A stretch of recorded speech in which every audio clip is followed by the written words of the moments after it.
Welcome to Silicon Valley Successes. On today's show, we have Pete Maki. He is a business development and growth advisor at Avitas Group. He specializes in scaling entrepreneurial ventures, solving organizational problems, developing relationships, and building businesses. And you're going to meet him in a moment.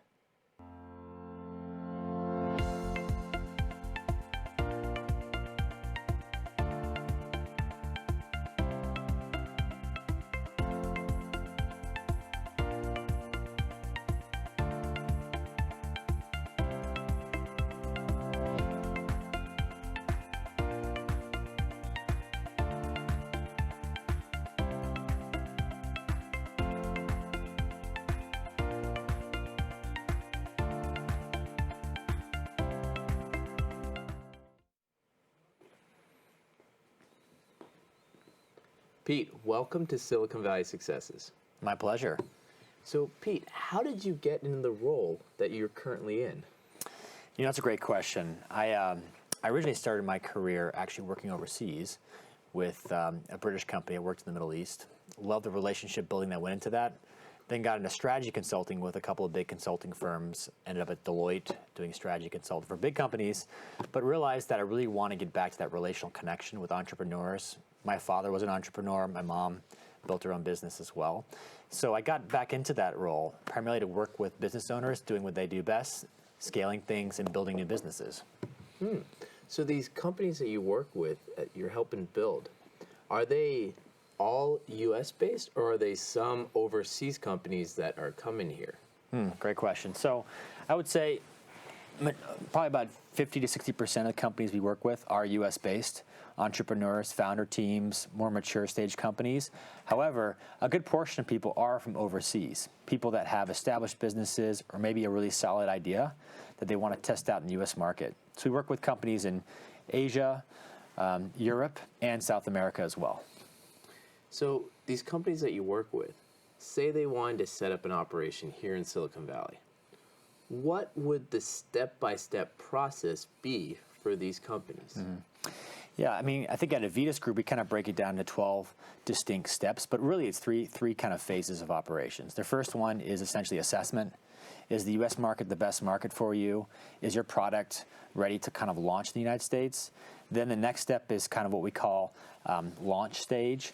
You look at setting up the basic infrastructure, your visas, your banking relationships, all that kind of strategic relationship kind of setup. And then you move into steady state operations. So getting your HR, your sales, marketing, branding, tax kind of support structure in place. So that's how I would kind of categorize those three basic steps. So that actually sounds like quite a bit, to be honest. Are there problems that companies face in those steps that maybe they might not have foreseen? For example, setting up a bank account. Is that a smooth process for everyone? Sure. That's a great question. You know, the U.S. market, there's incredible opportunity here, but it's also incredibly challenging because it is a very regulated market, depending on what product you're bringing in. The banking relationship in particular is interesting because it really depends on the bank. We help advise clients on which bank is the best suited for them. Some banks prefer having the founder in country. They want to see the person. They want to have a signature. Some are okay with a remote relationship. So it really depends on the goals and the objectives of the company. But yes, it can be kind of tricky navigating because you have lots of options here, lots of different options. You really want to find what makes sense for the business and the business owner. And then you mentioned HR. Is there a difference in HR between U.S. and maybe China or these other countries that you work with? Yeah, you know, especially companies that are coming to California, I would say that's probably one of the biggest risks. One of the most hidden things that people don't think about. They're thinking about product, thinking about customer. They're not thinking about back office or HR. HR in California can be very tricky. It is the hardest state in the United States to operate in. And you add in the federal level as well, it can be very tricky. Certainly something we advise clients on and help them kind of navigate. So when a company comes here, what's typical for the team size? Is it to have one person here kind of set things up and move? Or from day one, they're bringing 10, 15, 20 people over? And I know that would vary with the size of company, but the companies you deal with. That's a great question. You know, one of the biggest mistakes we see with companies, especially coming overseas, is scaling too quickly, bringing too many team members over, investing too much early on. The U.S. market is very different than, say, China or even Europe, for that matter. And I would say the successful companies usually have some sort of established product or team in their home country, and they're coming over with a founder, maybe a director of sales, someone that's involved in the marketing side of things. So those key strategic relationships, you want to get those locked down first before you scale up too quickly.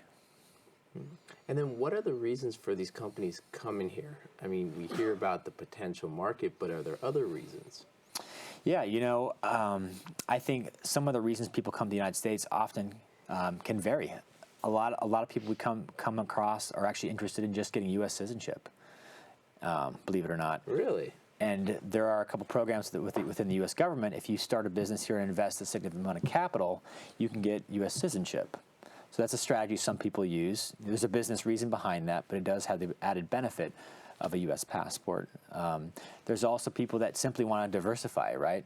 There's a company we're working with right now in the UK, a very large base, 200 employees, but they want to diversify and get access to the talent base that's here in the U.S. market, the development teams, the marketing and branding, the networks that are in the Silicon Valley.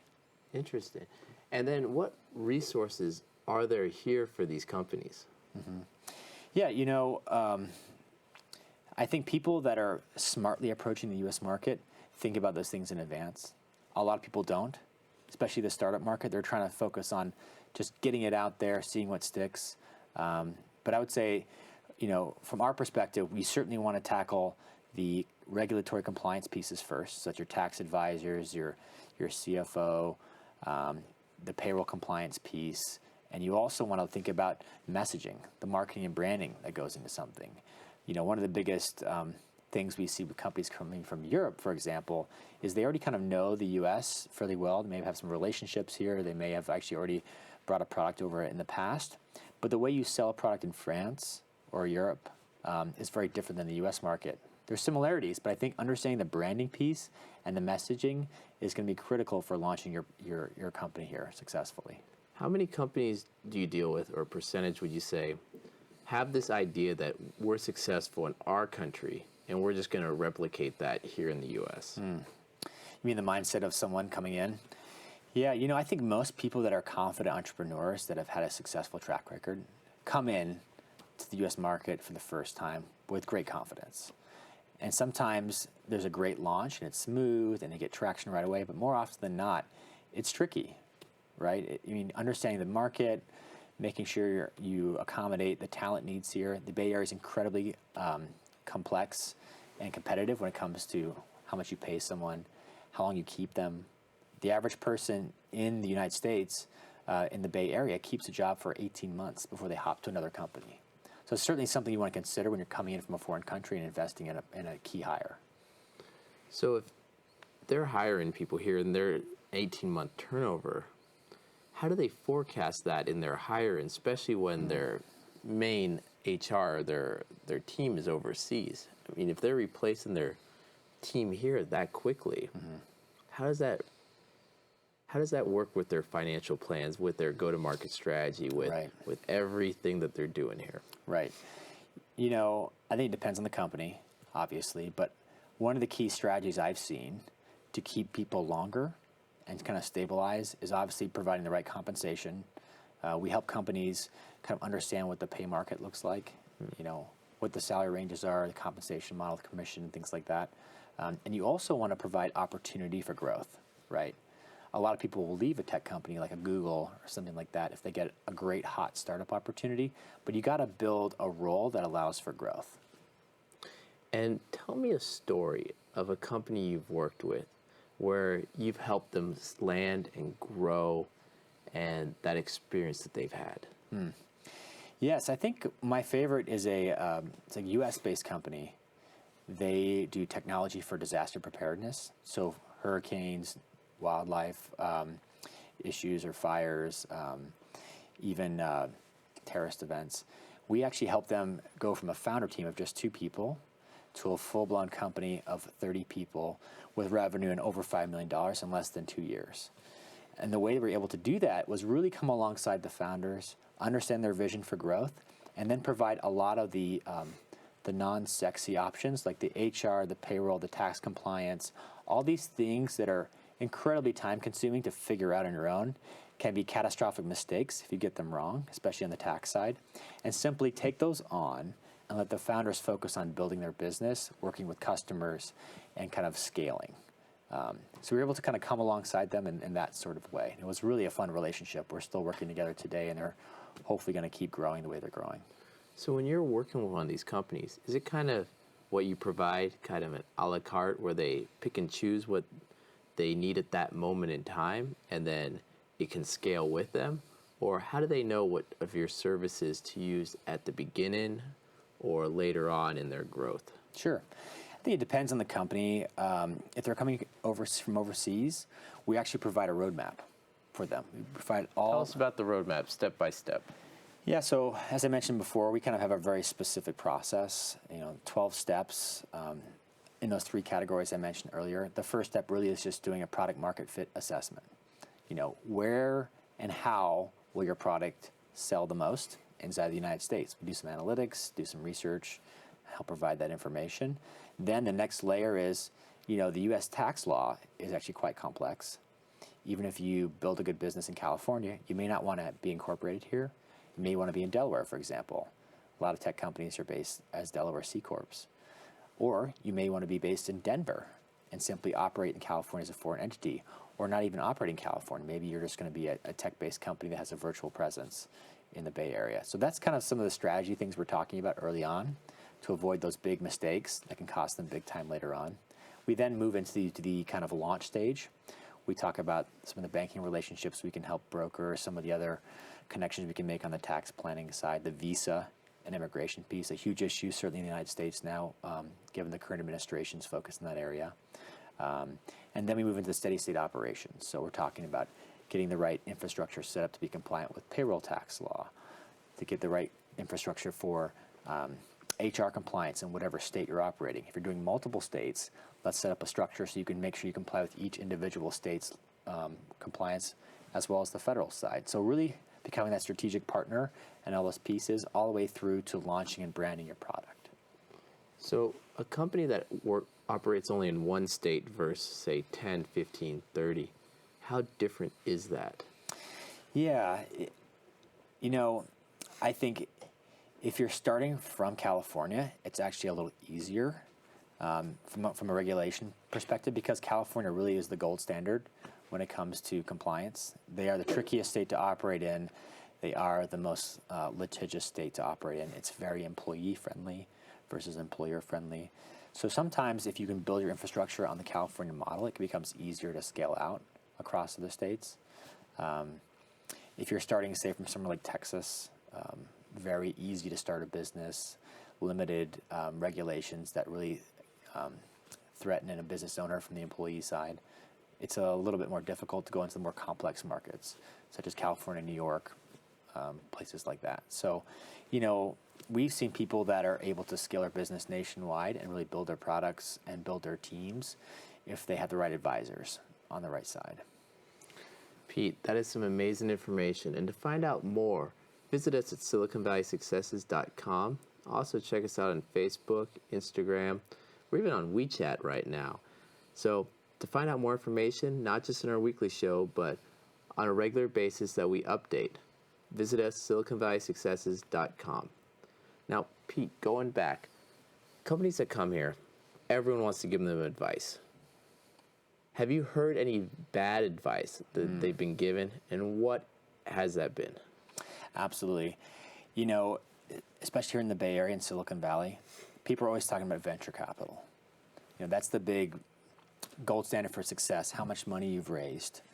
However, I was moderating a panel a couple of weeks ago with some investors and some startup founders who had built companies and sold companies, and they actually cautioned against raising too much money too fast. Kind of counterintuitive to what people talk about in the news and what you see as these great success factors. But if you take on investor dollars too early, say seed, sometimes even Series A, you can actually complicate things when you try and raise money later. Series B, Series C, when you actually need the money. When your product is all figured out, you got it dialed in for the market fit, but you can't raise that extra capital needed to put you over the hump because you've already committed your business to a couple other investors who have majority kind of stakeholders in your equity stake. So you have to be careful how you raise money. So I think that's the biggest bad advice piece that I hear from people is go for investor money right away, get your company built out. You don't want to scale too fast, and you don't want to overcommit the ownership piece.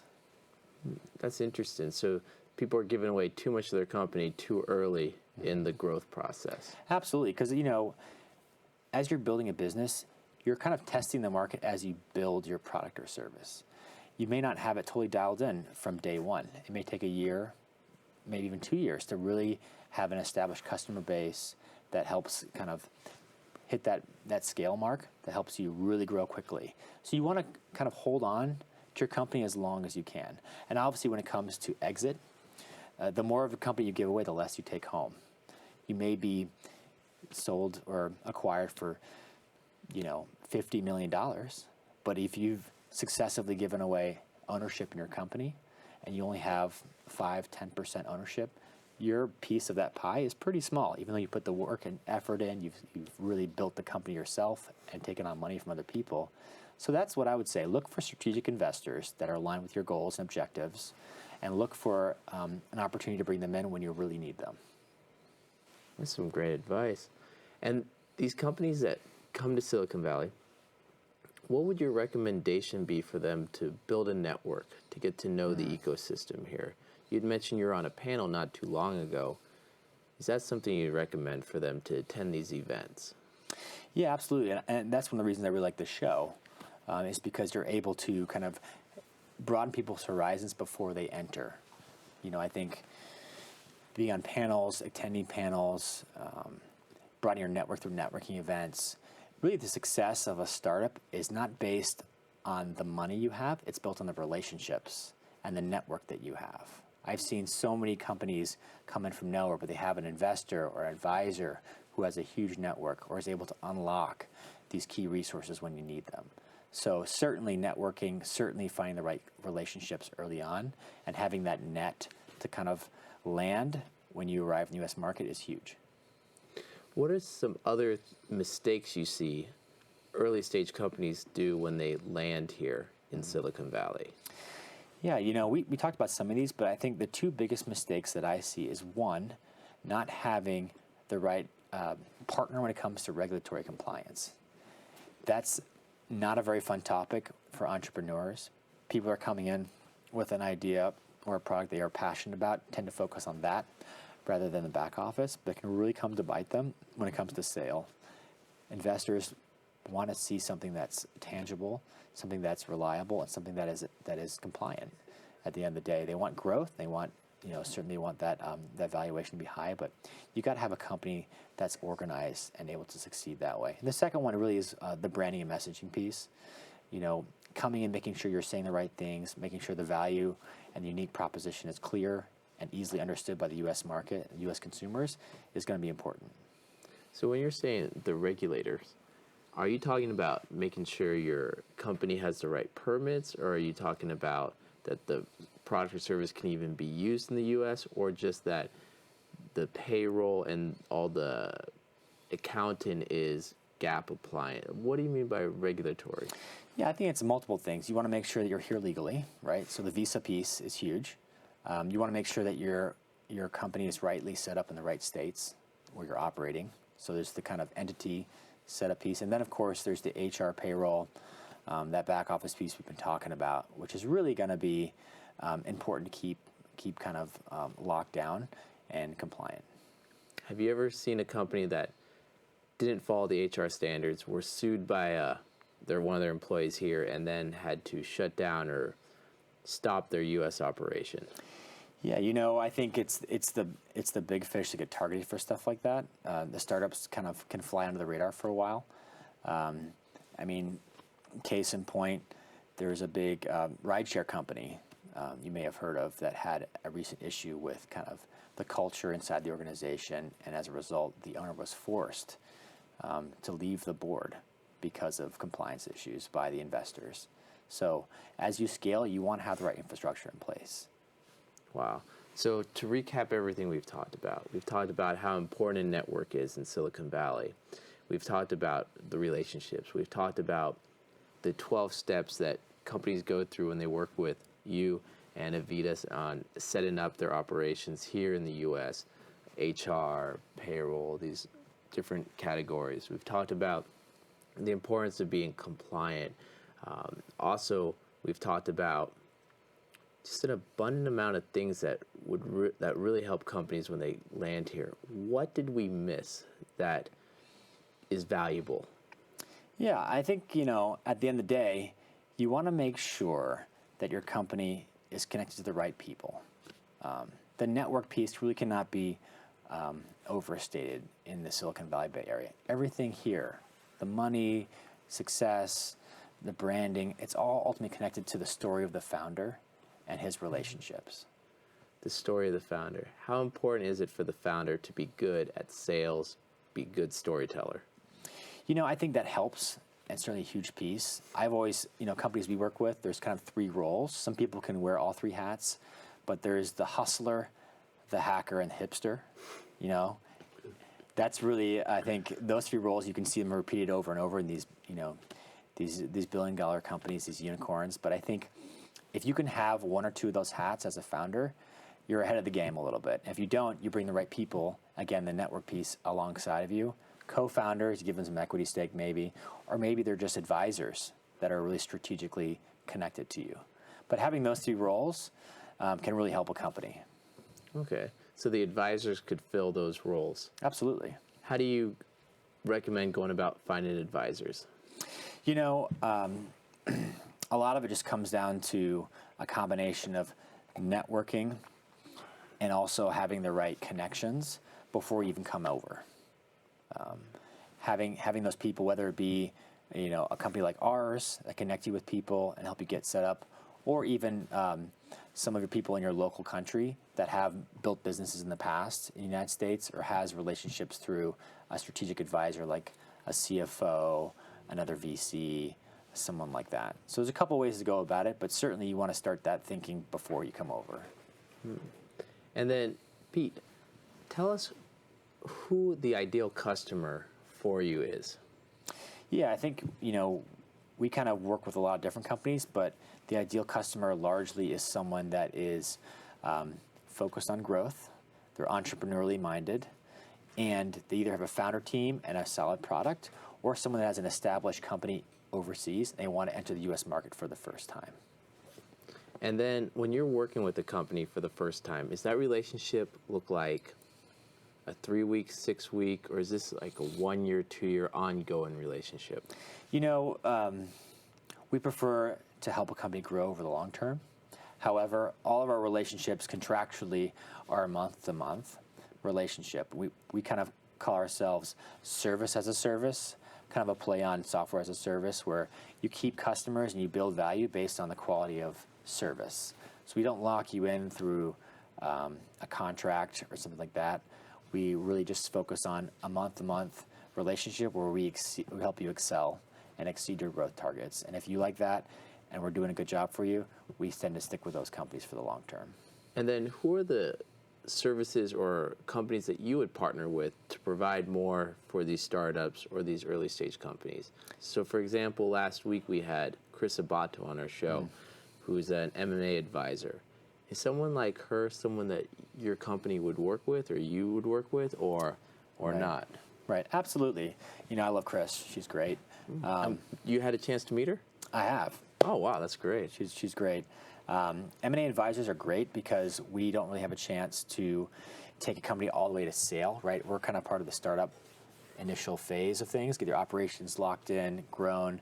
And when it comes to the moment of sale, an advisor like Chris is an excellent advisor. Sometimes the outsourced CFO is a great partner for them as well. Someone that can come in, clean up the financials, get them investor ready. That's a great partner with us as well. So people in that type of arena are excellent. So would you say that you're in a position that a company overseas should come to you and either you could provide or you would know someone in your circle that could provide pretty much any service that they would need to be successful here in Silicon Valley and scale? Yeah, I think for me and kind of my personal philosophy is really all about being a go-giver, not a go-getter, someone that's focused on the success of other people. And I believe firmly that if you make other people successful, they'll want to come back and work with you again. So whether we can provide you a helpful service within the company, or if it's a partner relationship, someone I can connect you with that I don't necessarily work with directly, but who I know and trust and I know can provide that service you need, we'll certainly make the connection. And then, Pete, if someone wants to find out more information about you, your company, what's the best way for them to find out? Yeah, you can go to our website, avitusgroup.com, avitusgroup.com, or you can certainly attend one of our webinars. We do webinars on a regular basis, on a monthly basis, on different topics that we discussed today. It's how people learn more about the U.S. market, learn about the pitfalls that startups kind of tackle ahead of time, so they can grow their business. And then, what would one key piece of information that you would like to give a startup founder out there, what would it be? Yeah, I think for me, if I was starting a company, it would be passionate about your idea and make sure you connect yourself to the right resources so you can do what you love and leave the rest to someone else. That's good advice. And with that, Pete, I'd like to thank you for being on Silicon Valley Successes this week. And I'd like to thank all our viewers at home for watching. Please visit us at siliconvalleysuccesses.com to find out more information. And I would like to tell the viewers at home, so right now this is episode 36. We have 4 more episodes left in this season. And in these next 4 episodes, please email, write your questions to us, post your comments on YouTube, our website, so we can make sure to provide you the answers to these questions that you're seeking. So with that again, please visit us at siliconvalleysuccesses.com. Thank you. And Pete, I'd like to say you've given us a ton of great information today, and I would really appreciate if next season you come back on Silicon Valley Successes and provide us with some more. Absolutely. I'd love to. All right, Pete. Thank you for your time. Thank you.